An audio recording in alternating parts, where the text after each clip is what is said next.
Yesterday, we discussed the unfortunate fact that Frank Darbont had left the upcoming Snow White and the Huntsman sequel, leaving the studio to find a new director. And now they have. Visual Effects Supervisor Cedric Nicolas-Troyan, who oversaw the effects for the first Snow White film, will helm the new project.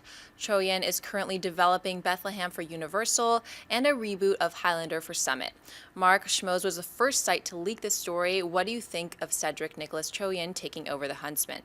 It's a little concerning to me. I know that Christian and I talked about this when we broke this on schmoesknow.com yesterday. We talked about how this guy was coming off of potentially being looked at for Hansel and Gretel 2. That's not exactly an Oscar-winning film, right? It's not. And so now you put this guy in Darabont's shoes for The Huntsman. And then I started thinking about it, the fact that Universal's trusting him with Bethlehem, which sounds like a really cool premise, where it's an apocalyptic kind of thing with zombies and vampires. That gets me excited. And it's not too dissimilar of a world from where you would be with The Huntsman. And the fact that he's overseeing Highlander. That's like, okay, they have some confidence in this guy. Yeah. So even though I haven't heard of him, that's nothing against that dude. And I think that he could do a good job with this material. I think I buy it. We talk sometimes about how, Bob Orsi, the first film you direct should not be a Star Trek franchise film. We were talking about Neil Blomkamp years and years and years ago, saying before he'd done District 9, saying the first film when you've never directed a film before, your first film should not be Halo. It's just too big of an expectation, it's too big of a tentpole. A Huntsman movie? I really like the way you were pointing out that he's clearly already kind of trusted. You're already kind of trusted. A Huntsman movie. This is a nice one to cut your teeth on, especially if you're already familiar with the world. You've been the visual effects supervisor. One of the only good things about the original film, by the way. Then this is a good one to cut your teeth on.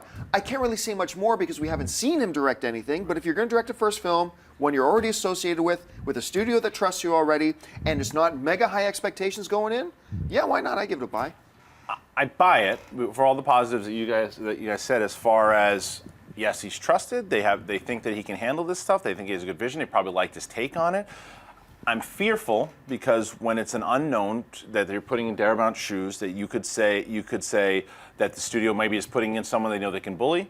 That's not necessarily the case. It's just a fear. It's like something what they did to Gavin Hood. For Wolverine. For Wolverine. Yeah. So something, and this is Universal, so it's different. But I'm always fearful when it's unknown, just because they maybe don't want to scatter and find someone else and deal with the headache. Let's just get that guy we're comfortable. But like you guys said, they have confidence in a guy. They're putting him in front of other franchises, so maybe he'll do a great job. Yep. Yeah, I'm going to tentatively buy it. I mean, it's a big shoes to fill, Cedric. You know what I mean? Yeah. It's like, that's a hard one to be like, I'll step in. I mean, it's not even comparable. So I think the easy way to think about it is like, look, they're going to have Emily Blunt and Chris Hemsworth. Chris Hemsworth already played the Huntsman. So it's not like, you need a new director to be like, my particular take on it, or like, to help these people find their characters. That's not really what they're hiring Cedric for. They're hiring him for the special effects spectacle of the Huntsman and what big demons and how he can help, cut the budget down and not spend too much money.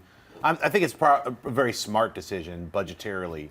And Charlize Theron's supposed to be coming back as well for us. So that's both interesting and tragic at the same time. Hey everyone, if you liked this video, click that thumbs up button and make sure to subscribe to our AMC Movie News YouTube channel. It's free and helps you stay up to date with all the latest movie news, as well as our daily AMC movie talk show. Also, make sure that you follow us on Facebook and Twitter to stay up to date with all of our special promotions, contests, and prize giveaways.